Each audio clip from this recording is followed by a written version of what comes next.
Hello students, good morning all of you. तो हम लोग अपना जो 12th केमिस्ट्री का इलेक्ट्रोकेमिस्ट्री जो चैप्टर शुरू कर रखा उसी को आगे कंटिन्यू करते हैं। लास्ट क्लास के अंदर हम लोगों ने विशिष्ट चालकता, सेल स्थिरांक इनके बारे में पढ़ लिया था। विशिष्ट चालकता को हम लोगों ने कापा से प्रदर्शित किया था और चालकत्व को हम लोगों ने प्रदर्शित किया था सी से। उनका दोनों का फॉर्मूला भी आया था। तो आप विशिष्ट चालकत्व का फॉर्मूला याद रखना कि क्या होता है, K बराबर सी एल अपॉन में ए। और इस L अपॉन ए को हम लोगों ने क्या लिख दिया था बाद में, सेल स्थिरांक। क्या लिखा था? सेल स्थिरांक लिखा था। इसको हम लोग क्या किससे प्रदर्शित किया था? हमने x से प्रदर्शित किया था। तो K बराबर C इंटू एक्स, ये हमारा लास्ट में हम लोगों ने फॉर्मूला निकाला था। ठीक है, अब देखिए इतना आपको हो गया। इतना हम लोगों ने लास्ट क्लास के अंदर पढ़ भी लिया था, विशिष्ट चालकता, चालकत्व, सेल स्थिरांक क्या क्या होता है। अब नेक्स्ट हम लोग क्या बात करते हैं कि इनकी जो चालकताएं होती है वो कैसे निकाली जाती हैं। मान लो हमारा जो विलयन है उनके हमें चालकताएं निकालनी है। तो जो वैद्युत अपघटनी विलयन होती है उसकी चालकता जो होती है ना, वो देखो कैसे डिपेंड करेगी। मान लो जो आपका ये विलयन होता है वैद्युत अपघटनी विलयन, उसमें जो चालकता होती है वो किस पे डिपेंड करती है? डायरेक्टली आयनों पे। किस पे डिपेंड करती है? आयनों पे। कि वहां पे जितने ज्यादा आयन बनेंगे उस विलयन की चालकता उतनी क्या होगी? अधिक होगी। वहां पे जितने ज्यादा आयन फॉर्मेशन हो सकते हैं वो उतने जल्दी क्या होंगे? इलेक्ट्रोड की तरफ जाएंगे। ठीक है, उतने जल्दी इलेक्ट्रोड की तरफ जाएंगे तो उसकी उतनी क्या होगी? चालकता होगी। तो वैद्युत अपघटनी विलयन के अंदर जो चालकता होती है, चालकत्व, वो डिपेंड करता है आयनों की संख्या के ऊपर। ठीक है, तो हम लोग इसमें दो प्रकार की चालकताओं का अध्ययन करते हैं। दो प्रकार की चालकता, एक हम लोग पढ़ते तुल्यांकी चालकता और एक मोलर चालकता। एक हम लोग पढ़ते हैं मोलर चालकता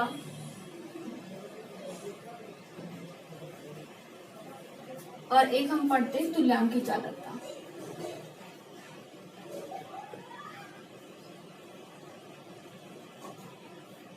देखो, अगर मान लो किसी भी जो उसका इलेक्ट्रोलाइट हम लोग यहाँ पे लेते हैं, जो हमने इलेक्ट्रोलाइट लिया है, उस इलेक्ट्रोलाइट का अगर हम मॉलिक्यूलर वेट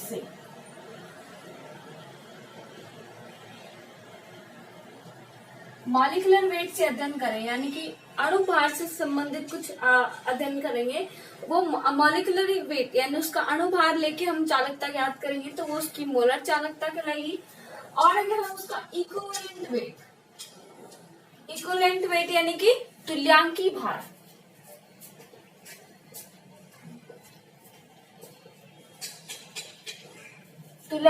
करके करें तो उसका क्या आएगा? आपकी तुल्यांकी चालकता है।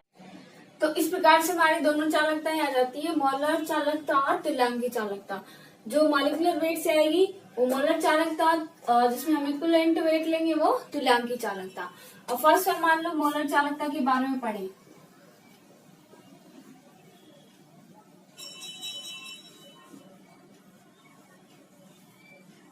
मोलर कंडक्टिविटी, तो देखिए क्या होगी कि कोई आपका इलेक्ट्रोलाइटिक सॉल्यूशन है, ठीक है, ये मान लो वैद्युत अपघटनी विलयन है।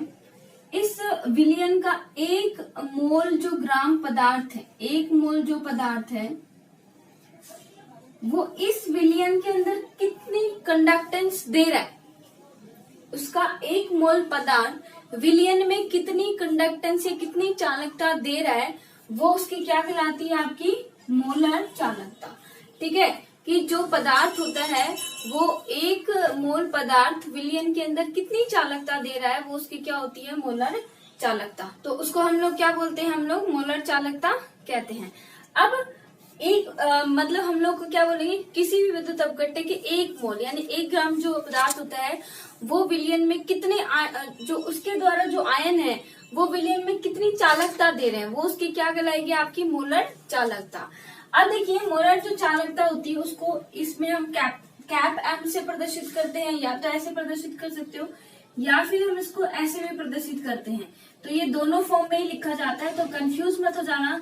कई बुक्स में ऐसे मिलते हैं, आपको नोट्स में ऐसे भी मिल सकता है, तो वो आपकी चॉइस है कि आप कैसे लिखना चाहते हो। ठीक है, तो ये हो गई मोलर चालकता की बात। अब देखिए VmL जो आयतन है, मान लो हमने आयतन क्या लिया इस सोल्यूशन का? VmL, कि जो हमारा आयतन है इसका सोल्यूशन का वो क्या है? VmL।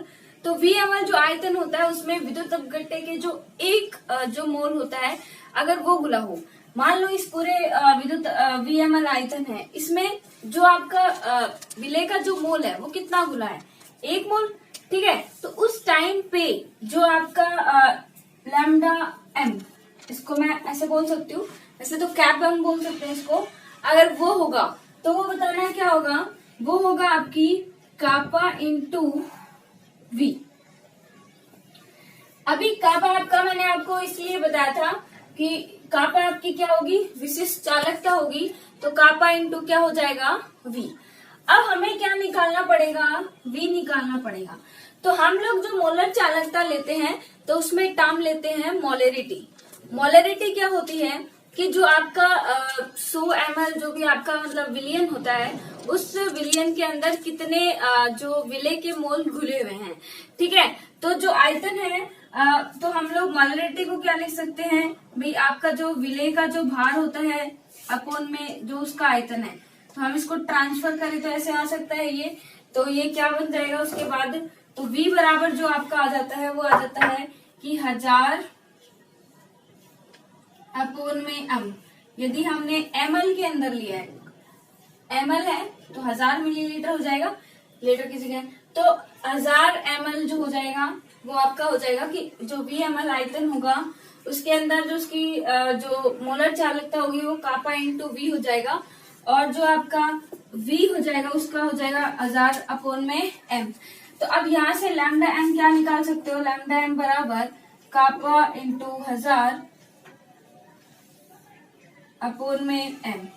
ठीक है, तो ये जो इसकी जो निकलती है ये क्या निकलती है, मोलर चालकता, जहां पे ये जो कैपिटल M है, ये कैपिटल M आपको क्या प्रदर्शित करता है, मोलरता। तो आपको देखो सॉल्यूशन के अंदर मोलरता गिवन होगी, मोलरता आपको दी हुई होगी, हो सकता है वो आपको लंबाई वगैरह ये दे दे, लेंथ, एरिया, सी, इस टाइप से ये विशिष्ट चालकता उसकी कितनी है, तो आपको पहले K निकालना पड़ेगा और उस K पे बाद में वैल्यू रख के हम लोग इस टाइप से निकालेंगे। तो हम ये जरूर करेंगे, इसका न्यूमेरिकल भी पूछे जाते हैं, तो ये इंपॉर्टेंट फॉर्मूला आप याद रख लेना। कापा की वैल्यू आपको पता ही है। ठीक है, उसके बाद देखिए इसकी यूनिट बहुत पूछी जाती है, तो यूनिट भी आपको याद रखनी है। यूनिट इसकी क्या हो सकती है बताना, यूनिट कापा की यूनिट क्या थी, कापा की हम लोगों ने कल यूनिट पढ़ी थी, तो कापा की यूनिट और फिर उसके नीचे क्या लग गया है, मोलरिटी लग गई है, तो इसकी यूनिट होती है ओम इनवर्स।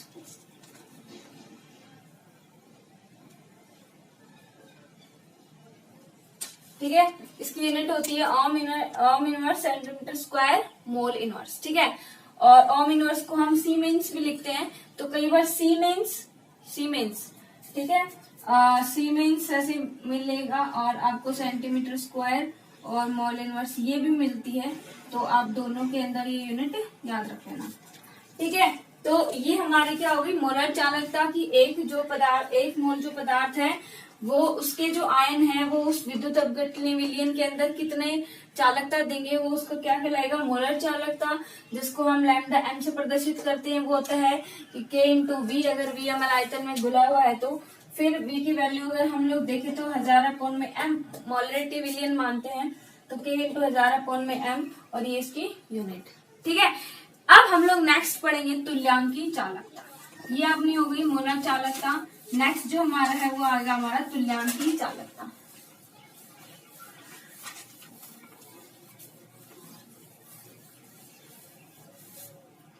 नेक्स्ट जो हमारा दूसरा टाइप आता है वो आता है तुल्यांकी चालकता।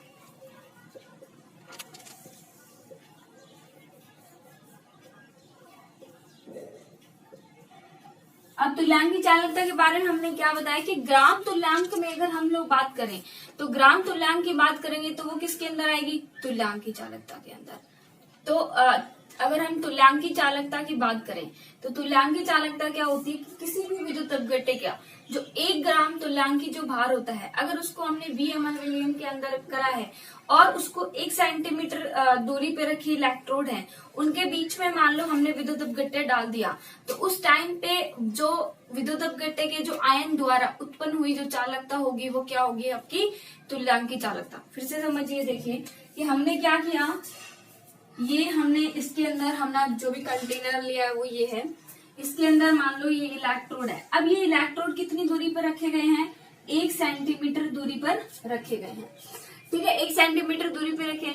और हमने जो यहाँ पे विद्युत अपघट्य का लिया है वो 1 ग्राम जो भार लिया है, 1 ग्राम इसका क्या लिया है, 1 ग्राम तुल्यांकी भार लिया है, ठीक है। आयतन इसका क्या है, VmL आयतन है। और 1 सेंटीमीटर दूरी पे ये क्या दोनों समानांतर है, 1 सेंटीमीटर दूरी पे है। तो उस टाइम पे ये जो 1 ग्राम तुल्यांकी भार है, इसमें जो आयन है, इनके जो आयन है, इनके द्वारा उत्पन्न हुई जो चालकता होगी वो आपकी चालकता क्या कहलाएगी, वो आपकी चालकता कहलाएगी तुल्यांकी चालकता।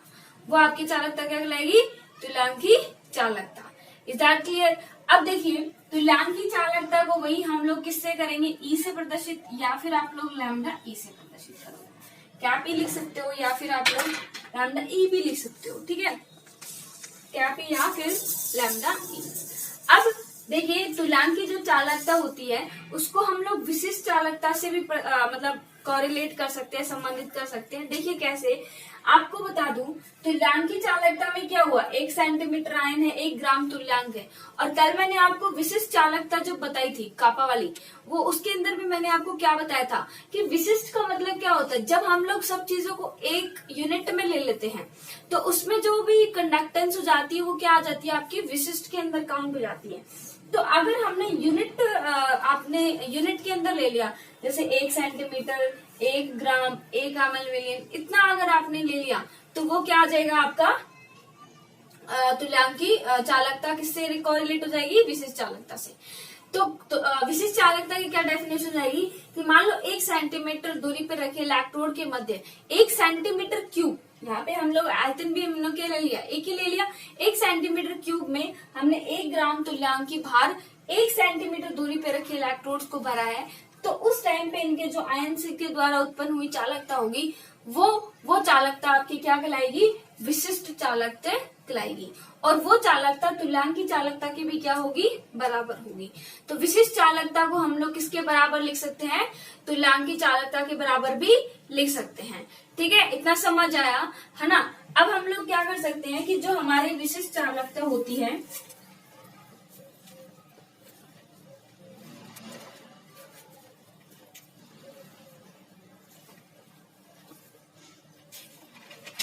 वो बराबर किसकी हो जाएगी, तुल्यांकी चालकता की हो जाएगी, ठीक है। तुल्यांकी चालकता की हो जाएगी तो तुल्यांकी चालकता की कब हो जाएगी, जब हमने सब चीजें क्या रखी है, 1-1 सेंटीमीटर के अंदर रखी है, ठीक है। तो हम लोग विशिष्ट चालकता या इसकी जो चालकता है ये सब तो विशिष्ट चालकता कापा से और तुल्यांकी चालकता लैम्डा ई से।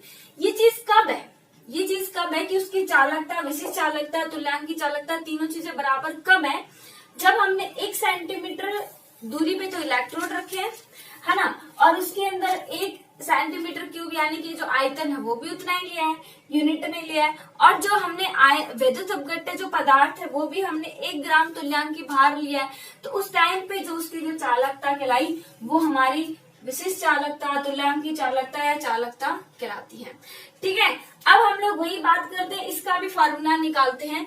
तो आप लोग इसके अंदर भी देखिए जो तुल्यांकी चालकता होती है वो भी आपकी क्या होती है,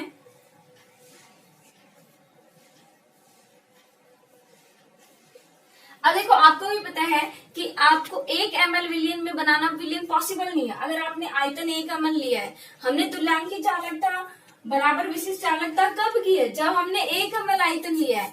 विशिष्ट के अंदर तो 1 ml आयतन लेना पड़ेगा, लेकिन आपको पता है 1 ml विलियन में तो विलियन बनाना संभव ही नहीं होगा, तो हमें आयतन तो ज्यादा लेना ही पड़ेगा।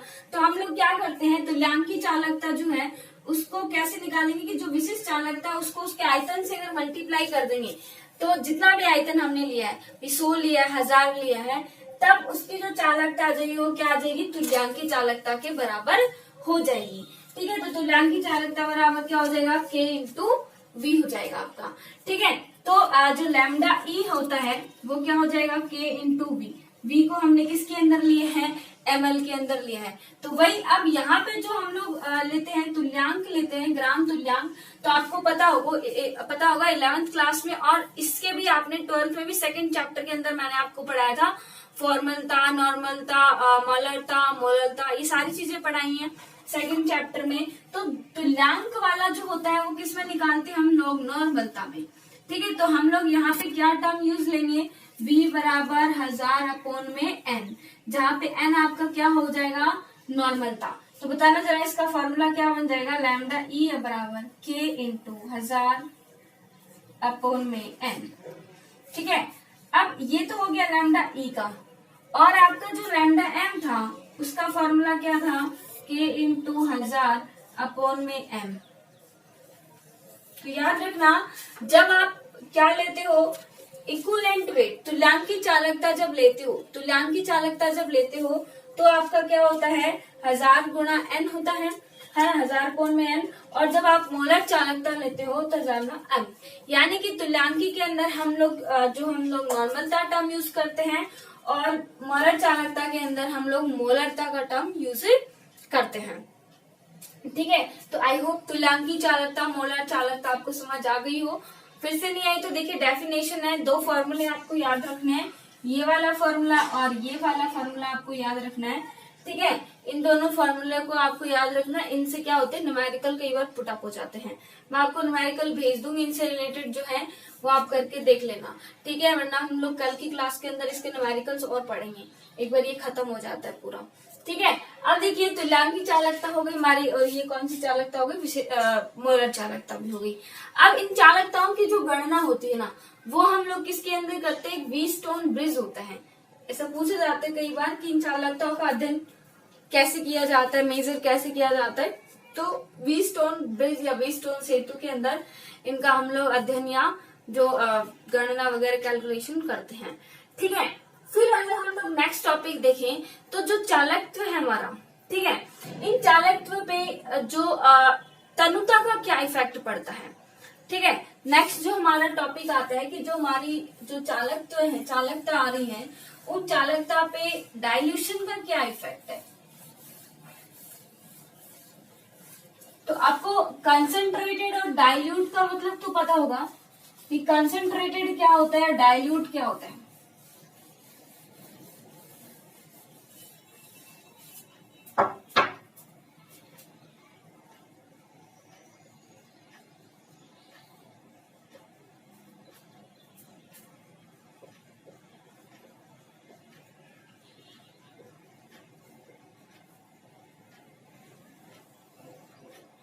ठीक है, अब देखिए जो चालकत्व होता है आपका, ठीक है, चालकत्व कैसे आया, आयनों की संख्या से। याद रखना जो आपका कंडक्टेंस है, यहाँ पे जो आपका कंडक्टेंस है वो डायरेक्टली प्रोपोर्शनल किसके है, नंबर ऑफ आयंस के। जितना ज्यादा नंबर ऑफ आयंस होगा वहां पे उसकी कंडक्टेंस उतनी ही क्या होगी, ज्यादा होगी। ठीक है, अब देखिए सुनिए मेरी बात अच्छे से कि मैं क्या बोल रही हूँ कि इस पे डाइल्यूशन तनुता का क्या प्रभाव पड़ता है, कि हम अगर मान लो कोई भी जो हमारा विलयन है, वैद्युत अपघट्य जो विलयन है, हम लोग किसकी बात कर रहे हैं यहाँ पे, कौन से विलयनों की बात कर रहे हैं, वैद्युत अपघट्य विलयन की।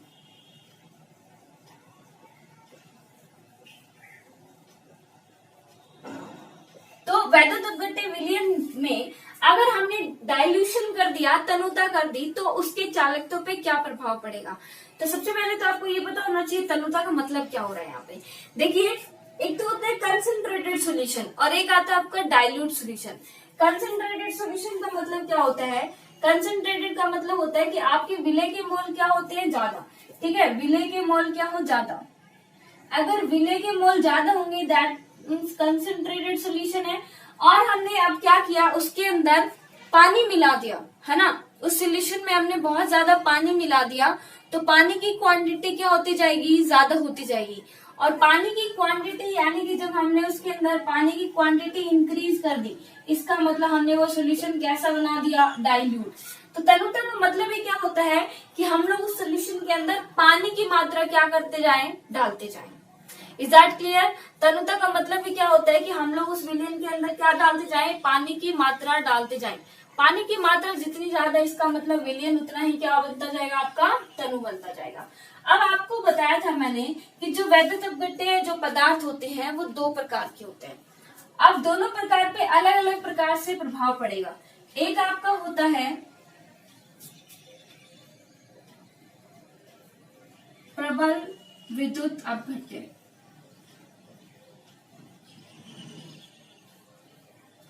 ठीक है। एक आपका कैसे पदार्थ होता है, प्रबल विद्युत अपघट्य, और दूसरा आपका होता है दुर्बल विद्युत अपघट्य।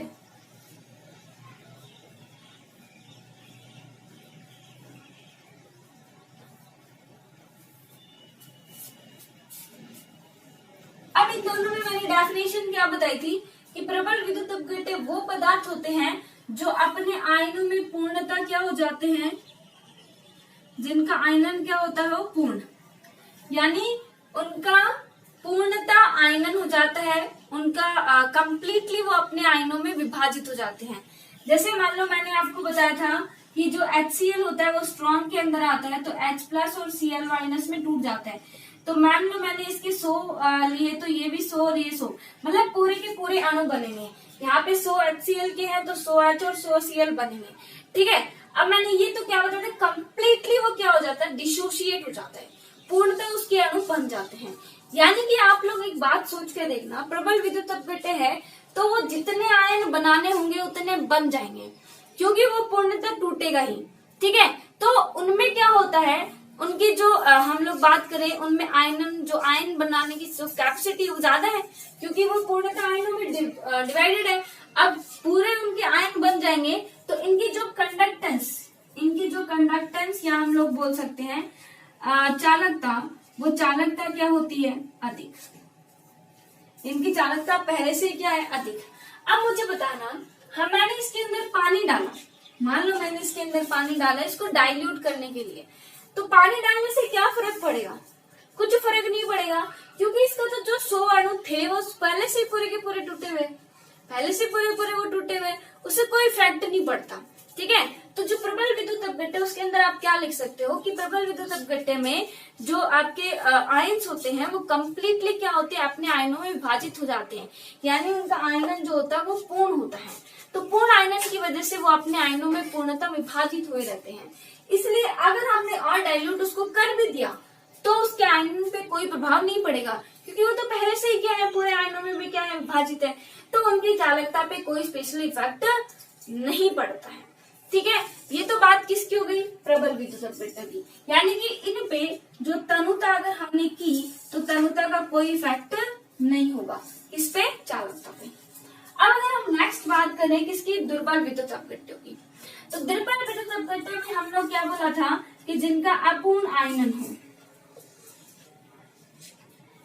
यानी कि ऐसे विद्युत अपघट्य पदार्थ या ऐसे पदार्थ जो कंप्लीटली अपने आयनों में विभाजित नहीं होते हों, यानी कि जितने हमने आयन लिए उनमें से आधे अणु तो क्या होंगे, डिवाइड हो जाएंगे, आधे अणु डिवाइड नहीं होंगे। जैसे कि मान लो CH3COOH एसिटिक एसिड होता है, किसके अंदर टूटता है, CH3COO negative plus H positive. मान लो मैंने इसके भी 100 अणु लिए हैं तो इसमें से मान लो 30 अणु ये बन गए, 40 अणु ये बन गए, ठीक है। तो इसके तो 70 रह गए और उसके जैसे चलो इसको भी 30 लेंगे, तो 70% भाग अनडिसोशिएट है, 70% भाग अनडिसोशिएट है, 30% भाग क्या हो गया, डिसोशिएट हो गया, ठीक है। अब इसमें इस पे डाइल्यूशन का क्या इफेक्ट पड़ेगा वो देखना, कि मान लो इनमें क्या थे, ये अणु 100 थे तो पास पास में थे, ठीक है। ज्यादा अणु होते हैं तो अणु क्या होते हैं, पास पास में होते हैं। जब सांद्रता ज्यादा होती है, देखो स्टार्टिंग के अंदर मैंने आपको पढ़ा था फैक्टर अफेक्टिंग द कंडक्टेंस, चालकता को प्रभावित करने वाले कारक, तो उसके अंदर याद करो मैंने आपको बताया था कंसंट्रेशन जितनी ज्यादा होगी उस चालकता उतनी क्या हो जाएगी, कम, क्योंकि आयंस तो ज्यादा है बट उनको टूटने के लिए स्पेस नहीं मिल रहा, तो वो टूटेंगे ही नहीं, तो इलेक्ट्रिसिटी या चालकता जो होगी वो कैसे होगी। तो कंसंट्रेशन अगर हमारी ज्यादा होती है तो चालकता क्या हो जाती है, डिक्रीज, ठीक है। अब हम लोग क्या कर रहे हैं, यहाँ पे पानी मिला रहे हैं तो इनके अणु क्या जाएंगे, उनपे जो पास पास है वो क्या जाएंगे, दूर दूर जाएंगे, दूर दूर जाएंगे तो इजीली क्या हो जाएंगे, डिसोशिएट हो जाएंगे। तो दुर्बल विद्युत अपघट्य के अंदर जैसे ही हमने पानी डाला वो अणु जो थे वो ज्यादा डिसोशिएट होने लगे। अब अणु ज्यादा डिसोशिएट होंगे तो आयनों की संख्या क्या हो जाएगी, ज्यादा। ठीक है, तो अगर दुर्बल विद्युत अपघट्य की बात करें तो यहाँ पे जैसे हमने क्या डाला, डाइल्यूशन कर दिया, इसको पानी डाला, तो यहाँ पे हम लोगों ने क्या डाला कि डिसोसिएशन, या आप लोग बोल सकते हो अणु का जो विखंडन होता है वो क्या होता है, ज्यादा। और इस विखंडन ज्यादा से आयनों का जो निर्माण होता है वो ज्यादा।